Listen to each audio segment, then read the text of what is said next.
In the foyer of the Australian War Memorial sits an old lifeboat. It's been part of their collection since it opened.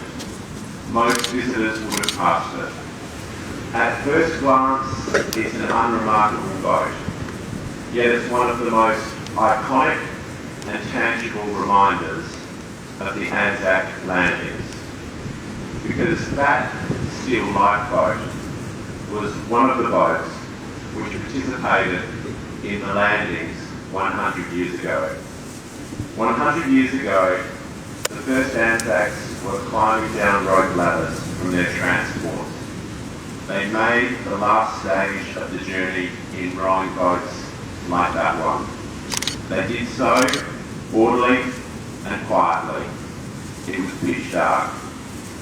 The commander of one of the destroyers said to the Australians on the deck, "Lights out, men, and stop talking.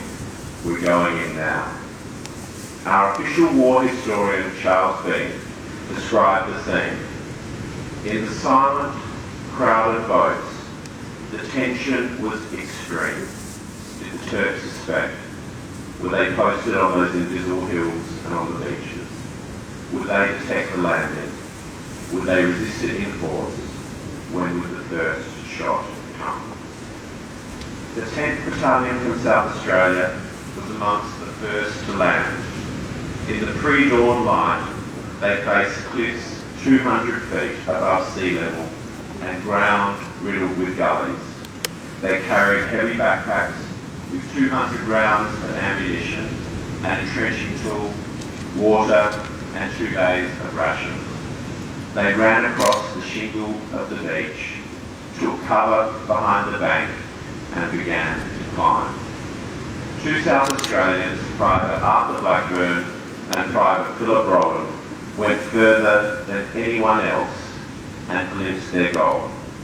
Arthur Blackburn, a lawyer, later won the Victoria Cross at Pozieres in 1916 and served in the Second World War as commander of Black Force in Java, where he was captured and was a prisoner of war for 3.5 years.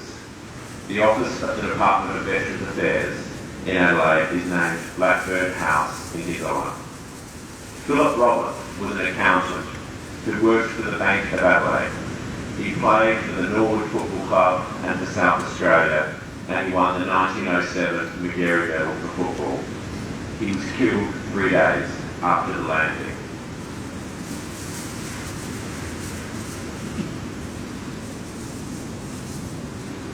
Who were these men? They joined as volunteers and trained at the Morpheville camp, which was erected on and around the racecourse.